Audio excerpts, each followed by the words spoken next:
Champions trophy இன்னும் 1 வீக்கில் ஆரம்பிக்க போகுது. அதுக்கு முன்னாடி இந்த சாம்பியன்ஸ் ட்ரோஃபி ஃபஸ்ட்டு எப்போ ஆரம்பிச்சது அப்படின்னு பார்க்கலாமா? ஃபஸ்ட்டு 1998 ஆரம்பிச்சிருக்கு. அப்போ அதோட பேர் வெல்ஸ் கப் தான்.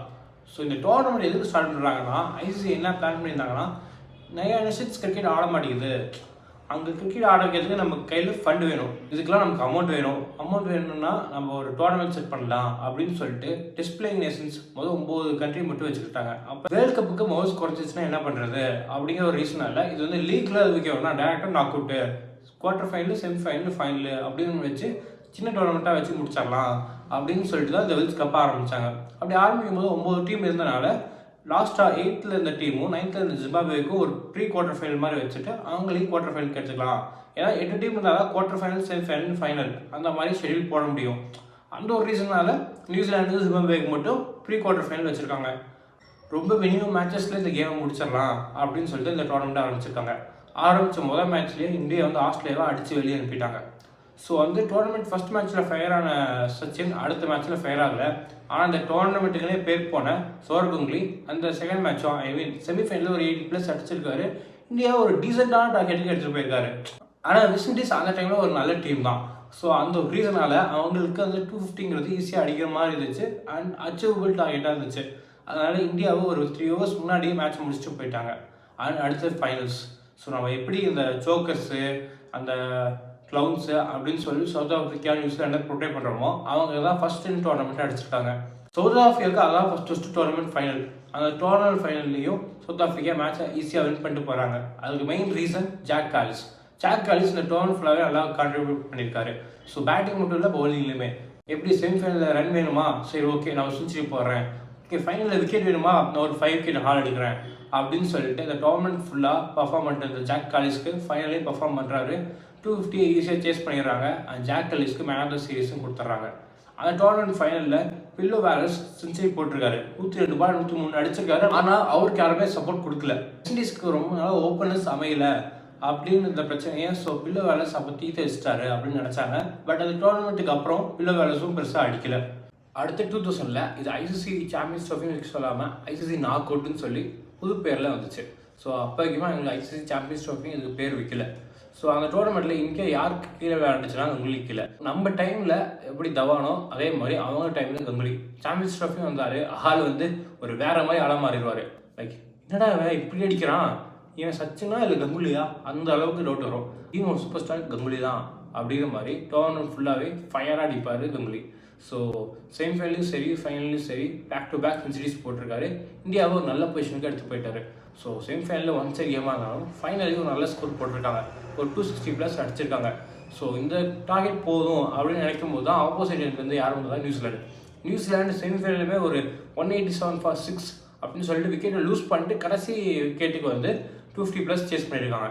ஸோ ஃபைனலியும் அதே மாதிரி வராங்க. 250+ டார்கெட் அடிக்கணும் அப்படின்னு இருக்கும்போது நியூசிலாண்டு இனிஷியலாக விக்கெட்டை லூஸ் பண்ணிடுறாங்க. 132 for 5 அப்படின்னு சொல்லிட்டு விக்கெட்ஸை லூஸ் பண்ணதுக்கப்புறம் சரி ஓகே இந்தியா மேட்சை வின் பண்ணிடலாம், ஒரு 200 நியூசிலாண்டை மடக்கிடலாம், ஈஸியான விக்டரியாக தான் இருக்கும் அப்படின்னு இந்தியா நினச்சிட்டு இருந்தோம். அந்த டைமில் தான் கிறிஸ் ஹாரிஸும் 132 for 5 இருக்கும்போது ஒரு பார்ட்னர்ஷிப் போடுறாங்க. அந்த பார்ட்னர்ஷிப்பை இந்தியாவால் கடைசி வரைக்கும் பிரேக் பண்ணவே முடியல. அவங்களே மேட்ச் லாஸ்ட் ஒரு விக்கெட் எடுத்துகிட்டு போயிடுறாங்க. ஏன்னா தான் கிறிஸ் ஹாரிஸ் அவுட் ஆனாலும் கிறிஸ் கெயின்ஸ் அவர் செஞ்சுரி கம்ப்ளீட் பண்ணுறாரு, மேட்சையும் வின் பண்ணி கொடுத்துறாரு. அந்த டோர்னமெண்ட்டில் கப்பே அடிக்காத நியூசிலாந்து ஃபஸ்ட்டு பிளேயர் சொல்லி போடுறாங்க, கப்பும் அடிச்சுட்டு போகிறாங்க. டோர்னமெண்ட் ஃபுல்லாக ஃபயர் அடித்த கம்பெனினால கப்பை அடிக்கவே முடியல. செமிஃபைனல், ஃபைனல் 2 மேட்சும் செஞ்சுரி. ஸோ இதுக்கு மேலே ஒரு பேட்ஸ்மேன் என்ன பண்ண முடியும்? பட் அது வந்து அவரோட பசி கொஞ்சம் கூட கிடைக்கல. இந்த வருஷம் இல்லாட்டி நான் அடுத்த வருஷம் கண்டிப்பாக அடிக்கிறோம் அப்படின்னு சொல்லிட்டு அடுத்த வருஷம் அதே வேகத்தோட கங்குலி வராரு. ஸோ அந்த டோர்னமெண்ட் ஃபுல்லாகவே இந்தியா வந்து பேட்டிங் அட்டகாசமாக விளையாடுது. ஃபர்ஸ்ட் மேட்ச்சை கினியா கூட கைஃப் செஞ்சுரி போடுறாரு. அடுத்த மேட்ச் ஆஸ்திரேலியா கூட யுவராஜ் சிங் ஒரு 80+ அடிக்கிறாரு. ஆஸ்திரேலியாவுக்கு அங்கேயே ஒரு அடி போட்டுறோம். ஸோ அதுக்கு அடுத்து வர எல்லா மேட்சஸ்லையுமே இந்தியன் டீம் பேட்ஸ்மேன்ஸ் வந்து 250+, 280+ டார்கெட்டை சேஸ் பண்ணிட்டே இருக்கிறாங்க. ஒரு டைம் தான் கப் அடிக்க முடியல. இந்த டைம் எதுவும் மிஸ்ஸே ஆகக்கூடாது அப்படின்னு சொல்லிட்டு ஒரு நல்ல பேட்டிங் யூனிட்டோட கங்குலி வராரு. ஸோ நல்ல பேட்டிங் யூனிட்டிங்கன்னா ஓப்பனிங் யாரும் பார்த்தீங்கன்னா சேவாக்கு, அண்ட் மிடில் யாரும் பார்த்தீங்கன்னா யுவராஜ் சிங், முகமது கைஃப், அதுவும் பேக்கப்புக்கு லக்ஷ்மண் சொல்லிட்டு இந்தியா பேட்டிங் ரொம்ப ஸ்ட்ராங்காக இருந்துச்சு. பெஞ்ச் அளவுக்குமே இந்தியாவோட பேட்டிங் யூனிட் ரொம்ப ஸ்ட்ராங்காக இருந்திருக்கு. அந்த டோர்னமெண்ட் ஃபுல்லாகவே இந்தியாவோட பேட்டிங் அட்டகாசமாக இருந்திருக்கு. அதுவும் லீக் மேட்ச்சில் இங்கிலாந்து 270 வந்து ஈஸியாக 40 ஓவரில் சேஸ் பண்ணிடுவோம். ரீசன் என்னென்னு பார்த்தீங்கன்னா கங்குலி, சேவாக். ஸோ மேட்ச் அங்கேயே முடிச்சிருவாங்க. ஸோ இந்த டோர்னமெண்ட்டில் இந்த மாதிரி அடிச்சுட்டு இருந்த இந்தியா செமிஃபைனலி ஒரு 260 ஸ்கோரை போடுறாங்க. ஸோ நம்ம எல்லாருமே இந்த மேட்ச் பார்த்துருப்போம். யுவராஜ் சிங் இந்த ஷார்ட் ஃபைனல் லெக்லேருந்து ஓடி வந்து டைவ் அடிச்சு அந்த லெஃப்ட் ஹேண்டில் கேட்ச் பிடிப்பார்ல, அந்த மேட்ச் தான். ஸோ அந்த மேட்ச்சில் என்ன ஆகுதுன்னா 260 இந்தியா அடிச்சிடுறாங்க. அடுத்து பேட்டிங் பிடிச்ச வந்து சவுத் ஆஃப்ரிக்கா அந்த ஸ்கோரை கிட்ட நெருங்கிறாங்க. கிப்ஸும் செஞ்சுரி போடுறாரு. ஆனால் அன்ஃபார்ச்சுனேட்லி கிப்ஸ்க்கு வந்து ஹிட் ஆகிறாரு. ஸோ அதுக்கப்புறம் தான் 192 ஃபார் 1 இருந்திருக்கு. வெறும் ஒரு 60 ரன் தான் அடிக்கணும், 60 பாலர் ரன் தான் அடிக்கணும். ஃபர்ஸ்ட் விக்கெட் ஜான் ரோட்ஸ் இதே மாதிரி யுவராஜ் சிங் கிட்ட கேட்ச் கொடுக்குறாரு. அங்கே டோர்னமெண்ட்டை மாறுறது தான்.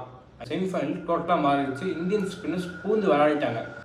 ஸோ இந்தியன் ஸ்பின்னர்ஸ்க்கு சவுத் ஆஃப்ரிக்கா பேட்ஸ்மேனால் பதில் குடிக்கவே முடியல. ஸோ விக்கெட்ஸை மாற்றி விட்டுகிட்டே இருந்தாங்க.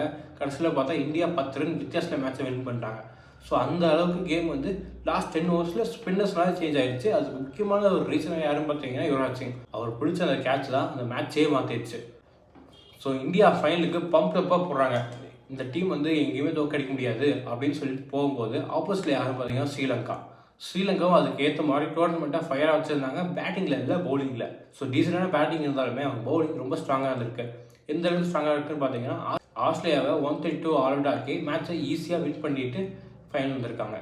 ஸோ அப்படி வந்து ஸ்ரீலங்காவை எப்படி நம்ம ஜெயிக்க போகிறோம் அப்படிங்கிற ஒரு கொஸ்டின் மார்க் இருந்தாலுமே இந்தியோட பேட்டிங் யூனிட் நல்லா இருந்துச்சு. பவுலிங் யூனிட் மொதல் மேட்சுமே 250க்குள்ளே அவங்கள மடக்கிடுறாங்க. ஸோ 250க்குள்ளே அவங்க மடக்கிடலாம் அப்படிங்கிறனால மேட்ச் ஈஸியாக வின் பண்ணிடலாம் அப்படின்னு ஒரு தைரியத்தோடு இந்தியா உள்ளே போகிறாங்க. ஆனால் மழை வந்துருச்சு. A few years later. Semi-final அடிச்ச ட்ரெஸ்கோதி ஃபைனலி 100 செஞ்சுரி போகிறாரு. ஆனால் பிரச்சனை என்னன்னா அவருக்கு சப்போர்ட் கொடுக்குற மாதிரி எந்த இங்கிலாந்து பேட்ஸ்மேனும் ஆடல. ஸோ வெஸ்ட் மாதிரி ஒரு பேட்டிங் டீமுக்கு ஒரு 250+ அடிக்கணும். அப்படி அடிக்காமல் இங்கிலாந்து என்ன பண்ணுறாங்கன்னா வெறும் 270 அடிக்கிறாங்க. ஸோ நம்ம நினச்ச மாதிரியே வெஸ்ட் இண்டீஸ் ஈஸியாக சேஸ் பண்ணிடுவாங்க அப்படின்னு போய் பார்த்தா அதுவும் இல்லை. வெஸ்ட் இண்டீஸ் விக்கெட்டுக்காக விட்டுட்டே இருக்காங்க. 8 விக்கெட் வந்ததுக்கப்புறம் வெஸ்ட் இண்டீஸ் மேட்ச்க்குள்ளே வரவே மாட்டாங்க அப்படின்னு நம்ம நினச்சிட்டு இருக்கும்போது தான் 167 ஃபார் 8லேருந்து 280 சேஸ் பண்ணி முடிச்சிருக்காங்க வெஸ்ட் இண்டீஸ். கர்டசி பிராட்ஷாவும் ப்ரௌனும். ஸோ பிராட்ஷா அதுக்காக ஃபைனலில் மேன் ஆஃப் த மேட்சும் வாங்குறாரு. டோர்னமெண்ட் ஃபுல்லாக அடித்த சர்வான் பிளேயர் ஆஃப் த சீரீஸும் வாங்குறாரு. இந்த வாட்டியாச்சும் கப் அடிக்கலான்னு வந்து இங்கிலாந்துக்கு ஏமாற்றம் தான் மிஞ்சுது. ஸோ வெஸ்ட் இண்டீஸ் அவங்களோட கப்பை அடிச்சுட்டு போகிறாங்க. கிரிக்கெட்டை ரூல் பண்ண அந்த மைட்டி ஆசிஸ் லேட் 90ஸ்லேருந்து லேட் 2010 வரைக்குமே நல்ல ஃபார்ம் வந்திருக்காங்க. ஆனால் அவங்களால சாம்பியன்ஷிப் ட்ராஃபியில் மட்டும் பர்ஃபார்மே பண்ணவே முடியல. ஸோ இது வரைக்கும் எந்த கப்புமே அடிக்காத ஆஸ்திரேலியா இந்த வாட்டி கப்பு அடிப்போம் அப்படின்னு சொல்லிட்டு ஃபுல் பவரோட வராங்க.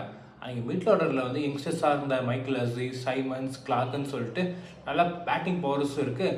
டாப் ஆர்டரில் இந்த ஸ்டெபிலிட்டியும் இருக்குது. 1 டவுனில் பாண்டிங் இருக்காரு. அதே மாதிரி பவுலர்ஸும் வேறு லெவலான பவுலிங் யாரும் பார்த்தீங்கன்னா பிரிட்லி, மெஹரால், பிராக்கன் சொல்லிட்டு சாம்சன் முதற்கொண்டு எல்லாருமே டாப் பவுலர்ஸ்.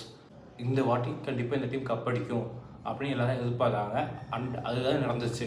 ஸோ இந்தியா தான் கொஞ்சம் எதிர்பார்ப்போட இருந்துச்சு. ஏன்னா ஹோம் டீமு கிரேட் சாம்பிள் கீழே விளையாடுது. ஸோ இந்த டைம் கன்ஃபார்ம் பெர்ஃபார்ம் பண்ணுவாங்க அப்படின்னு நினச்சிட்டு இருந்தாங்க. கங்குலி வேறு ட்ராப் பண்ணிட்டு வேறு வந்திருந்தாங்க. ஆனால் இந்தியாவால் இந்த சாம்பியன்ஸ் ட்ராஃபிலேருந்து லீக்லேருந்தே வெளியே போயிட்டாங்க. ஸோ லீக் ஸ்டேஜஸ்லேருந்து இந்தியா வெளியே போயிட்டனால ஆஸ்திரேலியா செமிஃபைனலில் ஒரு 240 அடிச்சிருக்காரு. ஆனால் அந்த 240 நியூசிலாண்டால் சேஸ் பண்ணவே முடியல. லைக் இனிஷியலாக எடுத்தோடனே எல்லா விக்கெட்டும் வந்துருச்சு. சாக்கப் போகிற வந்து ஒரு 70 ரன் அடித்தார். அதனால தான் நியூசிலாந்து வந்து ஒரு 200 ரனே வந்துச்சு. இல்லாட்டி அதுவும் ஒரு 1 சைடு பின்னு தான். ஸோ ஃபைனல் யாருன்னு பார்த்தீங்கன்னா வெஸ்ட் இண்டீஸ் டிஃபெண்டிங் சாம்பியன்ஸ் இந்த டோர்னமெண்ட்டில் ஃபயராக அடிக்கிறாங்க. அதுக்கு மெயின் ரீசன் அவங்க ஓப்பனிங் பேர் தான். ஸோ இந்த ஓப்பனிங் பேர் யாருன்னு பார்த்தீங்கன்னா Chris Gayle, Chanderpaul mostly middle தான் ஆடுவார். ஆனால் அந்த டோர்னமெண்ட்டில் ஓப்பனராக வந்தார். ஒரு கலக்குனாரு. எங்கள் அப்பா சொல்லுவார், என்னத்தை தின்னுத்து அடிக்கிறானுன்னே தெரில, இவங்க அடித்தா மட்டும் பால் பயங்கரமாக பறக்குது. ஏன்னா அப்போ வந்து ஓடி T20 மாதிரி ஆனாங்க. ஸோ அதுவும் ஃபைனலில் ஒரு 5 ஓவருக்கு 50 ரன் கிட்ட அடிச்சிட்டாங்க. ஸோ இந்த 10-9 ரன் ரேட்டில் ஓடியில் அடிக்கிறதெல்லாம் பார்த்தா கன்ஃபார்ம் அவங்க மேட்ச் வின் பண்ணிடுவாங்க அப்படின்னு நினைக்கும் போது கரெக்டாக அப்போ தான் ஃபஸ்ட் விக்கெட் சந்திரபால் அவுட் ஆகிறாரு. டீம் பட விக்கெட் விழுந்துகிட்டே இருக்குது. அந்த ஃபைனல் அனதர் 1 சைடு ஃபைனலாக போயிடுது. ஒரு 140 கூட அடிக்க முடியாமல் வெஸ்ட் இண்டீஸ் அந்த ஃபைனலில் ஆல் அவுட் ஆகிடுறாங்க. அண்ட் ஆஸ்திரேலியா ரொம்ப ஈஸியாக மேட்சை வின் பண்ணிட்டு போகிறாங்க. ஸோ ஆஸ்திரேலியா அவங்க கேபபிலிட்டிக்கு எப்படி மேட்ச் வின் பண்ணுவாங்களோ அதே மாதிரி வின் பண்ணி நாங்கள் இதுலேயும் சாம்பியன்ஸ்டா அப்படின்னு சொல்லி கப்பை தூக்கிட்டு போகிறாங்க. 2009 எல்லா டைமும் 2 இயர்ஸ் ஒன்ஸ் நடந்த சாம்பியன்ஷிப் ட்ராஃபி T20 வேர்ல்டு கப்னால ஃபர்ஸ்ட் டைம் 3 இயர்ஸ்க்கு தள்ளி போகுது. ஸோ 2009 இந்த சாம்பியன்ஷிப் ட்ராஃபி திரும்ப நடக்குது. அது இந்தியா மேலேயே ஒரு எதிர்பார்ப்பு இருந்துச்சு. ஏன்னா தோனி கீழே இந்திய டீம் நல்லாவே பெர்ஃபார்ம் பண்ணுறாங்க. அது இல்லாமல் விவி சீரீஸில் கூட ஆஸ்திரேலியா போய் ஜெயிச்சுட்டு வந்தாங்க. மெஹராத்தா இருக்கட்டும், ஹெய்டனா இருக்கட்டும், கில்கிறிஸ்டா இருக்கட்டும், இந்த மாதிரி ஸ்டார் பிளேயர்ஸ் ஒவ்வொருத்தரட்டே ஆகிறாங்க. அண்ட் சைமன்ஸும் ஃபார்ம்லேருந்து ஃபார்ம் அவுட் ஆகிறாரு. ஸோ இந்த டோர்னமெண்ட் யார் ஜெயிப்பாங்கிறதே பெருசாக சொல்ல முடியல. அது இல்லாமல் இந்தியா, ஆஸ்திரேலியா, பாகிஸ்தான் சொல்லிட்டு 3 டீமும் ஒரே லீக்கில் போட்டிருந்தாங்க. ஸோ இந்தியா என்ன பண்ணிட்டாங்கன்னா பாகிஸ்தான்கிட்ட அந்த மேட்சை லூஸ் பண்ணிட்டாங்க. ஸோ இன்ச்சியாக விக்கெட் லூஸ் பண்ணாலுமே ரெய்னா ஒரு நல்ல ஃபார்மில் இருந்தார், ஒரு 50 போட்டார். ஸோ மேட்ச்சில் கை கிட்ட வருது, பாலர் ரன் தான் தேவைப்படுது அப்படின்னு இருக்கும்போது ரெய்னா வந்து அவுட் ஆகிறாரு. அது ஒரு கான்ட்ரவர்ஷியான டிசிஷன் தான் இந்த LBW. ஸோ அப்படி இருக்கும்போது அவுட் கொடுத்துட்றாங்க ரெய்னாக்கு. அப்படி அவுட் கொடுத்தனால பதான் தான் வராரு. பதானும் நல்ல ஃபார்மில் இருந்தார். பட் இனிஷியலாக அவர் செட்டில் ஆகிறதுக்கு முன்னாடியே ஸ்லிப்பை வச்சு அக்ரெசிவான ஃபீல்டிங் செட்டப்னால பாகிஸ்தான் அவர் விக்கெட்டே எடுத்துடுறாங்க. அண்ட் டிராவிட் தனியாளாக மாட்டிக்கிறாங்க. அவரால் அந்த ஸ்கோரை சேஸ் பண்ண முடியல. ஸோ அதனால் இந்தியா வர்சஸ் ஆஸ்திரேலியா மேட்ச் கண்டிப்பாக வின் பண்ணணும் அப்படின்ட்டு இருந்துச்சு இந்தியாவுக்கு. பட் மழை வந்தனால அந்த மேட்ச் நடக்காமல் போயிருந்துச்சு. ஏன்னா ஆஸ்திரேலியா டாமினேட் பண்ணாலும் கம்பீர் வந்து அந்த பவுண்டரி லைன் வந்து ஒரு த்ரோ அடிப்பார், டேட் ஹிட்டு. ஸோ பாண்டே அங்கேயே காலி ஆயிடுவார். அந்த ஒரு ரீசனால இந்தியா அந்த மேட்ச்க்கு ஒரு கம்பேக் கொடுக்கலாம் அப்படின்னு நினைக்கும் போது மழை வந்துடும். அந்த மேட்ச் இந்தியா அப்படியே விட்டுருவாங்க, அதுக்கு ஒரு பாயிண்ட் கொடுத்து போயிடுவாங்க. ஸோ இந்தியா ஃபைனலில் ஆடினா பாகிஸ்தான் வந்து ஆஸ்திரேலியாவை தோக்கடிச்சே ஆகும் அப்படின்னு ஒரு கட்டாயத்துக்கு இருக்குது. அப்படி இருக்கும்போது பாகிஸ்தான் ஒரு பேட்டிங்கில் ஸ்டார்டிங்கில் ஒரு நல்ல பொசிஷன் இருந்தாலுமே பெரிய ரன்னை ஸ்கோர் பண்ணாமல் அப்படியே விட்டுருவாங்க.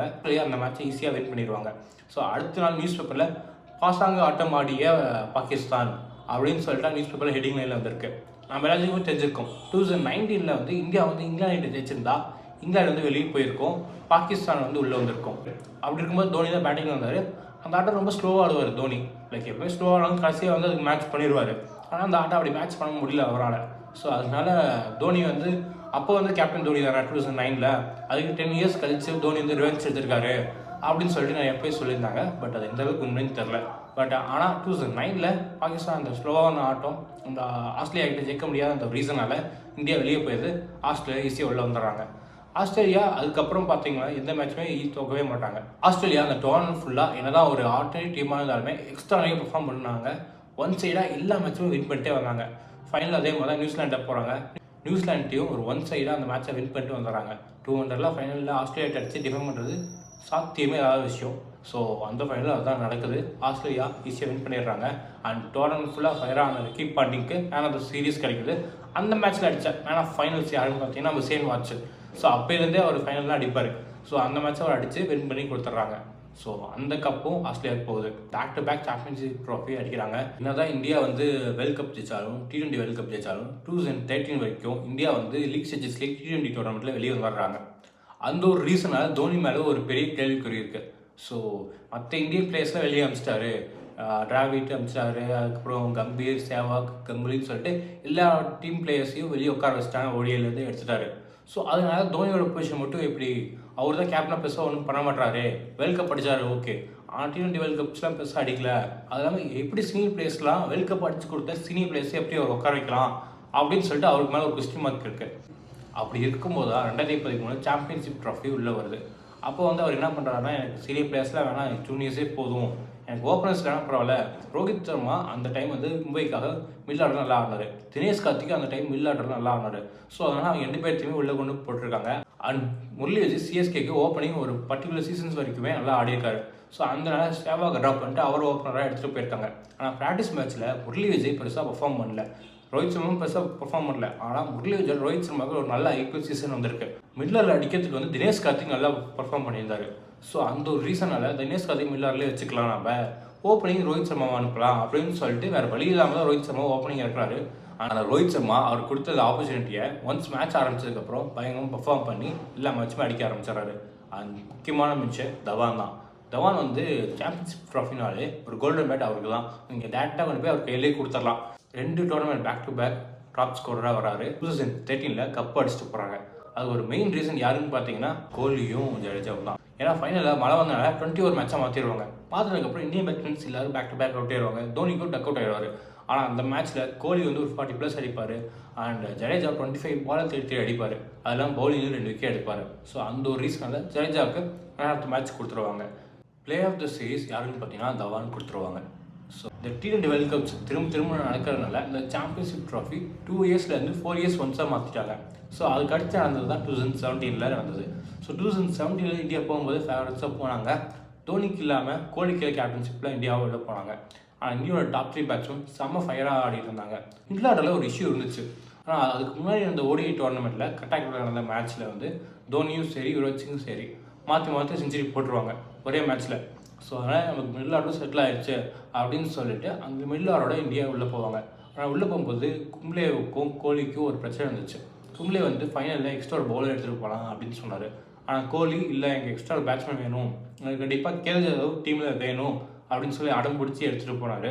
அங்கே உள்ளே போய் பார்த்தா இந்தியாவோட பவுலிங் வந்து அந்த டோர்னமெண்ட்டில் கொஞ்சம் சூப்பராக தான் இருந்துச்சு. என்ன தான் பேட்டிங் வேறு லெவல் பெர்ஃபார்ம் பண்ணாலும் ஸ்பின் பவுலிங் பெருசாக எடுக்கல. மிடில் ஆர்டரில் விக்கெட் எடுக்க முடியல. ஒன்ஸ் பக்கர் ஜமான் செட் ஆனதுக்கப்புறம் பும்ராவோட நோ பால் அவுட் ஆகிறாரு. ஆனால் பும்ரா நோ பால் போட்டனால அவர் உள்ள செட்டில் ஆகிறாரு. செட்டில் ஆன ஜமானையும் அவங்களால விக்கெட் எடுக்க முடியல. அந்த ஒரு ரீசனால் பாகிஸ்தான் 300+ ஸ்கோர் பண்ணிடுறாங்க. முகமது அமீரோட அந்த இன்ஸ்விங் அவுட் ஸ்விங் டெலிவரிக்கு இந்தியன் பேட்ஸ்மேன்ஸ்க்கு பதிலே இல்லை. அதனால எடுத்தோடனே அந்த 3 விக்கெட்டே லூஸ் பண்ணுறாங்க. அந்த மேட்ச்லேருந்து எந்த ஒரு கம்பேக்குமே கொடுக்க முடியல. ஒரே ஒரு ஆள் ஹர்திக் பாண்டியா மட்டும் ஆடினார். ஒரு 78 ரன்ஸ் அடித்தார் அண்ட் அதிரடியாக ஆனார். பட் அன்ஃபார்ச்சுனேட்லி ஜடேஜாவோட சின்ன மிஸ் அண்டர்ஸ்டாண்டிங்னால அந்த விக்கெட்டும் போயிடுது. அந்த வேர்ல்ட் கப்பும் நம்ம கைவிட்டு போயிடுது. ஐ மீன் மினி வேர்ல்ட் கப். ஸோ 2017 அப்புறம் ஒரு 8 வருஷம் கழிச்சு இப்போ தான் மினி வேர்ல்ட் கப் திரும்ப நடக்குது. ஐ மீன் சாம்பியன்ஷிப் ட்ராஃபி. ஸோ இந்தியா அடிக்குமான்னு பார்ப்போம்.